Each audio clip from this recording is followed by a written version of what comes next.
Halo, assalamualaikum warahmatullahi wabarakatuh.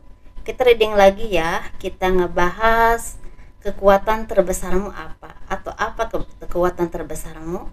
Apa kekuatan terbesarmu? Seperti itu ya. Dan ini ada 3 tumpukan kartu. Ini file 1, kecil sekali ya. Nah, kecil memang. Dan ini file 2,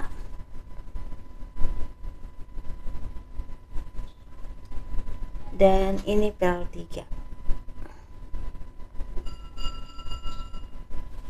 Kekuatan terbesarmu. Apa kekuatan terbesarmu? Silahkan pilih. Dan ini energi general, pastinya tidak akan resonate untuk semua orang. Energinya juga kebolak dan kebalik, dan juga maju mundur waktunya, itu pastinya ya, walaupun memang mungkin tidak terlalu banyak. Dan bagi kalian yang tertarik dengan pembacaan garis tangan, saya membuka pembacaan garis tangan. Kalian bisa kirim foto ke saya dari tangan atas sampai ke pergelangan tangan, dari pergelangan tangan sampai ke telapak tangan ya. Dan jari-jarinya harus kelihatan semua, itu tangan bagian kanan dan bagian dalam. Biayanya sekitar 100.000. Dan bagi kalian yang mau mengambil konsultasi atau personal reading, silahkan kalian bisa hubungi saya di kontak kotak deskripsi video ini. Seperti itu ya. Ada nomor WA yang bisa kalian hubungi. Ini kita bahas file 1 yang memilih lock kecil banget.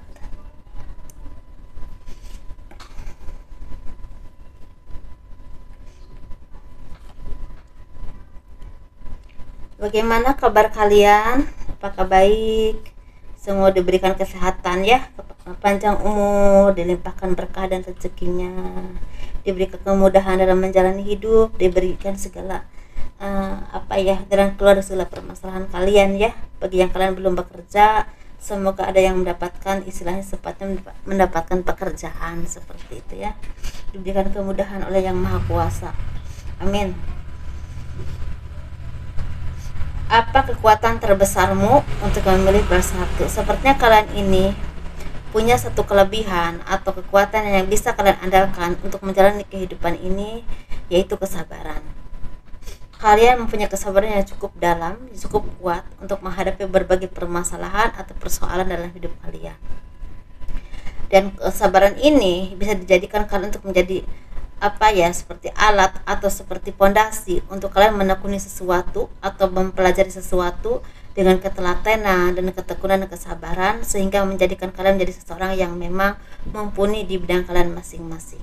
Dan otomatis itu akan membuat kalian menjadi orang yang lebih dilihat dari kebanyakan orang, karena ketika kita mempunyai kemampuan rata-rata, di atas rata-rata dan lebih dari orang lain, pasti mata beberapa orang atau banyak orang yang tertuju ke kita.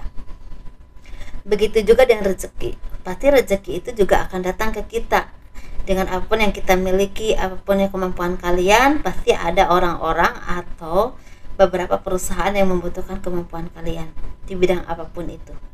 Dan ini sepertinya kesabaran ini harus diasah terus, karena ketika kita selalu ada dalam kesabaran, hidup kita lebih selamat dan lebih sejahtera. Sejahtera itu bukan cuma uang saja, tapi ada ketenangan jiwa dan kedamaian dalam hidup. Dan ketika menyelesaikan apapun didasari dengan keimanan, ketakwaan, ataupun dengan rasa tenang atau ketenangan lah, dari ketenangan ya, seperti itu, nggak gemerungsung. Nah di sini, tetapi di sini selain kesabaran, kalian mempunyai pemikiran yang sangat cerdas, pemikiran yang mudah sekali untuk istilahnya menelaah atau menyimpulkan sesuatu yang benar-benar istilahnya. Misalnya gini, orang memberikan pelajaran sekilas aja kalian bisa ngerti, oh ini tujuannya ke sini ya gitu. Orang lain mungkin agak lama memahaminya, kalian udah tepat gitu. Jadi punya daya tangkap pikir yang cukup lumayan bagus. Dan ini kecerdasan yang memang di atas rata-rata. Dan ini bisa menuntun kalian atau mengantarkan kalian ke cita-cita kalian. Bisa menjadi seorang pemimpin, bisa menjadi seorang sesuatu yang memang istilahnya punya power dalam kehidupan kalian atau karir kalian tertentu, apapun pekerjaan kalian. Karena kecerdasan ini sangat menjadi dominan sekali untuk membuat kalian menjadi orang yang lebih bisa diandalkan, bisa menekuni sesuatu, bisa mencerna apapun atau mempelajari apapun, dan istilahnya bisa melakukan apapun yang memang kalian inginkan. Tetapi dua kekuatan ini kalian harus dipakai ke hal-hal yang baik, akan membawakan hal-hal yang baik. Tapi kalau dua kecerdasan ini, dua kekuatan ini kalian tidak memakainya ke hal-hal yang baik, pasti akan berbuah salah. Dan apa yang rugi dari kalian sendiri? Ya, seperti itu. Bukan cuma dari kalian, keluarga kalian juga. Nah, di sini sepertinya kalian juga orang yang memang punya kebijaksanaan yang cukup luas. Nah, ini udah sempurna banget kalau menurut aku. Dasarnya hidup manusia punya kesabaran, punya kecerdasan, dan punya kebijaksanaan. Dan kenapa ini terjadi ke kalian? Mungkin kalian ditakdirkan untuk menjadi seorang pemimpin di dalam politik, pemimpin dalam pemerintahan, pemimpin di dalam perusahaan swasta, atau pemimpin di tokoh masyarakat, atau pemimpin ketika kalian istilahnya membina atau merintis usaha untuk diri kalian sendiri dan bisa bermanfaat buat orang lain. Dalam arti ketika usaha kalian maju, kalian bisa merekrut orang untuk bekerja di tempat kalian. Itu ya, itu kekuatan terbesar kalian yang kalian miliki dalam hidup ini. Dan ini akan dijadikan, atau ini bisa dijadikan dasar atau fondasi untuk kalian meraih kesuksesan atau meraih kebahagiaan dalam kehidupan kalian. Tetapi ingat, apapun yang kalian miliki itu Tuhan yang memberikan. Jadi apapun yang kalian punya, kalian harus mensyukurinya dan harus dekat dengan Tuhan, atau istilahnya mendekatkan diri dengan Tuhan, karena itu cara kita, bukan cara kita, itu kewajiban kita hidup di alam dunia ya, di alam dunia lah kata orang Sunda ya. Kita itu memang ditakdirkan untuk bukan ditakdirkan ya, memang kita tuh punya kewajiban beribadah kepada Tuhan kita, dan kita juga istilahnya menanam kebaikan apapun itu dalam hidup kita untuk bekal kita di alam fana. Karena kalau saya percaya selain dunia itu ada alam yang lebih luas atau lebih fana ya gitu, lebih fana lah setelah kematian, setelah kita meninggal gitu. Jadi alam dunia itu seperti, kalau menurut saya ya, nggak tahu kalau menurut kalian, kalau menurut saya seperti kita itu menanam padi untuk bekal kita nanti di kehidupan yang panjang, seperti itu mungkin ya kurang lebihnya. Jadi karena saya kan pemahamannya juga nggak, maksudnya ilmu agama saya juga nggak banyak gitu, yang saya tahu aja. L2,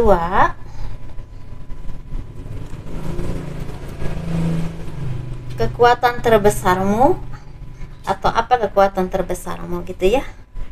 Untuk yang memilih L2 silahkan. Di sini saya berharap apapun video saya membawa manfaat buat kalian semua. Ya, ambil yang baik-baiknya, yang tidak baiknya jangan diambil ya. Kalau ada kekurangan, kelebihan, cara menyampaikannya tolong dimaafkan gitu ya, seperti itu, karena saya juga banyak kekurangan pastinya. Ini untuk L2, apa kekuatan terbesarmu? Sepertinya kekuatan terbesarmu adalah kecintaanmu kepada Tuhan. Kekuatan terbesarmu, kecintaanmu kepada Tuhan. Siapapun kamu, dimanapun kamu berada, dan apapun kepercayaanmu, rasa cintamu kepada Tuhan begitu luas, begitu kuat. Dan ini udah ada sejak lahir. Dan itu membuat kalian menjadi anak yang memang istilahnya lebih spiritual atau lebih mendalami ke hal agama, ataupun kalian misalnya orang yang istilahnya mendalami ke hal misalnya pendidikan secara dunia ya, sekolah atau apa, tapi kalian walaupun memang melakukan kesalahan ada dalam koridor fondasi yang memang cukup kuat, sehingga kalau melakukan kesalahan tidak terlalu dalam dan cepat aja untuk kembali lagi ke jalan hal yang baik. Ada aja jalannya, entah diingetin, entah kalian punya pemikiran sendiri atau punya kesadaran sendiri. Dan ini kekuatan yang sangat mendasar. Karena apa? Karena di sini sepertinya kalian ini ditakdirkan untuk menjadi orang yang membawa pencerahan atau istilahnya kebaikan atau perdamaian buat orang lain atau buat orang banyak ya, bukan orang banyak. Walaupun ini skalanya ada yang kecil, ada juga yang sangat besar. Dan di sini sepertinya kalian juga orang yang memang sangat menyukai alam. yang menyuka alam. Jadi kalian tuh orang-orang yang memang sangat menyuka alam. Jadi orang-orang yang mungkin punya partisipasi dalam menghijaukan lingkungan, atau misalnya dalam istilah menanam pohon misalnya gitu ya, seperti itu. Dan kalian juga orang yang memang istilahnya punya kekuatan untuk mengumpulkan uang. Jadi gini, ini bisa berkesinambungan banget. Jadi gini, kalian punya kecintaan kepada Tuhan, tetapi ada dua versi. Ada dua versi kehidupan yang terlihat di sini. Mungkin kalian ditakdirkan untuk menjadi seseorang yang memang menjadi pencerah buat orang lain. Misalnya contohnya tokoh agama ya, istilahnya tokoh perdamaian dunia, atau apapun itu yang skalanya mungkin ada yang besar, ada yang kecil, ustadz gitu, atau apapun ya, itu mbak pencerahan buat orang lain. Dan kalian juga orang-orang yang bisa menanamkan kebijaksanaan atau menanamkan rasa welas asih ke sesama umat manusia. Tetapi di sini sayangnya, ketika kalian memang terperosok ke hal materi dan lupa dengan jati diri kalian, bahkan kalian itu seorang pencerah, pemberi kebaikan atau pemberi pencerahan kepada orang banyak, ketika kalian diiming-iming dengan materi dan mau, itu justru akan menjerumuskan kalian ke hal yang sangat melelahkan, baik secara batiniah, secara pribadi, dan apapun yang kalian lakukan seperti lebur jadi debu, tidak ada artinya, karena kalian merasa ada kehampaan, ada rasa ketidaknyamanan, ada rasa nggak tahu jati dirinya harus dibawa kemana. Orang yang melihat kalian indah tetapi dalamnya tidak seindah itu ya, seperti itu. Ini bisa kalian seorang mubalik, bisa kalian seorang ustazah, bisa kalian seorang ustadz, bisa kalian seorang kiai atau tokoh agama besar. Ketika kalian terperosok ke hal seperti ini, orang melihat kalian indah tetapi di dalamnya belum tentu seindah itu, karena banyak borok yang kalian lakukan sendiri, karena kalian mengingkari takdir hidup kalian, mengingkari batiniah kalian. Batin kalian ingin mencerahkan orang lain, tetapi nafsu kalian ingin mengambil materi yang begitu besar. Karena setiap manusia itu lumrah, ketika udah menjadi orang besar dan pengikutnya banyak, pasti banyak yang memanfaatkan berbagai segi ya. Saya nggak mau menjabarkan apapun di sini. Nah, kalau kalian tidak bisa memperbaiki itu kalian akan merasakan kehampaan dan pertanggungjawaban yang besar ketika kalian udah tidak ada di dunia ini. Pertanggungjawabannya dengan siapa? Dengan Tuhan. Seperti itu ya. Nah, ayo kita bahas yuk yang sebelah lagi, yang versi 2-nya. Sepertinya kalian tuh ditakdirkan untuk cinta kepada Tuhan, tetapi juga cinta kepada lingkungan. Maksudnya kalian tuh orang-orang yang memang istilahnya ada yang ahli di bidang pertanian, ada ahli di bidang perhutani, pejabat perhutani ya, ada juga misalnya di bidang istilahnya pembisnis, atau orang-orang yang memang membudidayakan hasil bumi dan itu membuka perusahaan sendiri dan merekrut orang banyak untuk kerja di perusahaan kalian. Atau kalian mungkin ada orang yang memang walaupun gak punya perusahaan, sepertinya orang yang memang istilahnya pandai membudidayakan alam, misalnya nanam apa menghasilkan apa. Ada juga yang misalnya seperti punya usaha kecil-kecilan di rumah, misalnya contoh aja keripik pisang, keripik singkong, apa aja hasil bumi, seperti itu ya, yang ini berhubungan dengan bumi.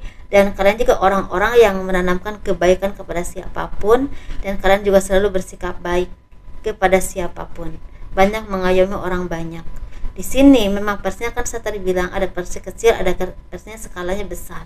Jadi sesuaikan energi kalian di mana ya. Enjoy dalam hidup, dekatkan dengan Tuhan, insya Allah kebahagiaan akan datang kepada kita. Amin ya. Kita ngebahas untuk pel 3.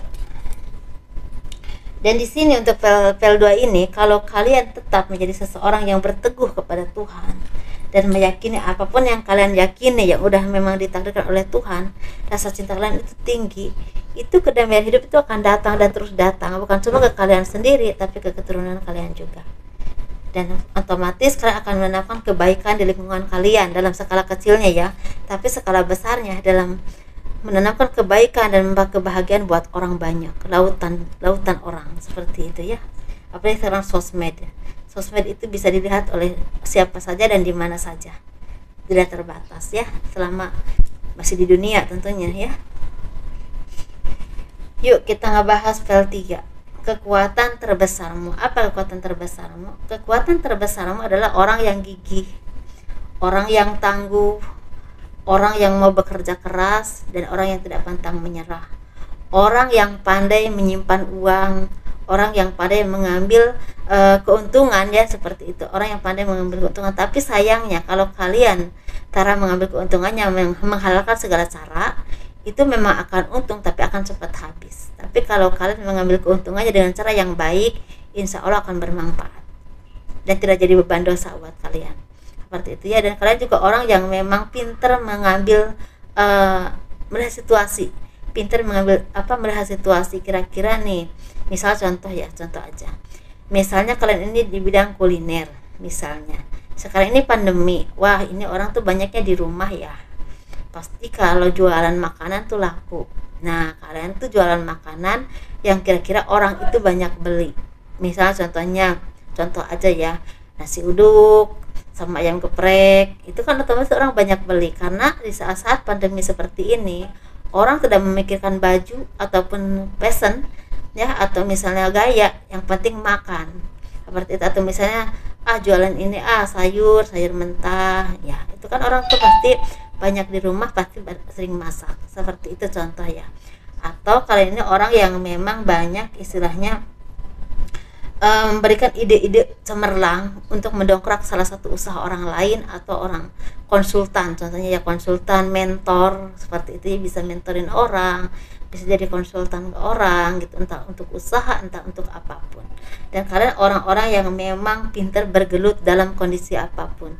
Jadi sesulit apapun yang kalian alami atau kalian rasakan, atau saingan kalian setangguh apapun, kalian bisa lolos dan bisa bertahan. Kalaupun kalian jatuh, kalian cepat bangkit lagi. Itu kekuatan kalian, kekuatan mental jiwa yang cukup tangguh ya, untuk menjalani kehidupan yang memang ini cocoknya untuk orang-orang berkarir, atau orang-orang yang memang berkarir di bidang apapun ya, karir kalian, atau misalnya usaha, atau menjalani kehidupan yang memang seharusnya setangguh itu. Dan di sini sepertinya karena apa yang kalian punya, dasar kalian, kekuatan kalian banyak yang menjadi seorang pemimpin, entah laki-laki ataupun perempuan, di versi manapun. Kalaupun kalian tidak menjadi seorang pemimpin atau pengusaha, kalian menjadi orang yang tangguh dalam menjalani hidup, orang yang tegas, orang yang mandiri, orang yang istilahnya tidak mudah menyerah dalam menjalani kehidupan apapun versi kalian yang ditakdirkan oleh Tuhan untuk kalian. Seperti itu ya. Ini modal pondasi yang cukup bagus, yang sangat bagus untuk kalian menjalani kehidupan seperti itu. Tetapi ini dipakai ke hal-hal yang baik, insya Allah akan sangat bermanfaat buat diri kalian, keluarga kalian, dan juga anak keturunan kalian, bahkan orang-orang di sekeliling kalian. Tapi kalau ini tidak dipakai dengan ke hal-hal yang baik, pasti bakal banyak merugikan orang lain. Karena dengan kondisi seperti ini, orang yang punya watak seperti ini pintar berpolitik. Kalau politiknya membawa kebaikan, itu pasti akan banyak orang yang terdongkrak ke dalam kebaikan. Tapi kalau politiknya menghancurkan orang, banyak yang hancur. Bahkan bukan cuma orang, sesuatu tempat, negara bisa hancur ketika politiknya tidak baik. Seperti itu ya. Nah ini orang-orang yang memang pintar manipulasi, dalam arti manipulasi kalau ke hal-hal yang baik ya nggak apa-apa, tapi kalau manipulasinya ke hal-hal yang menghancurkan orang lain ya jangan ya, seperti itu. Jadi intinya apapun kemampuanmu, ketika dibawa ke hal-hal yang baik, itu akan membawa kebaikan buat dirimu, buat orang di sekelilingmu, keluargamu, bahkan untuk jangkauan yang sangat luas. Dimanapun versimu, sesuaikan. Semoga kalian bahagia ya. Assalamualaikum warahmatullahi wabarakatuh. Dadah.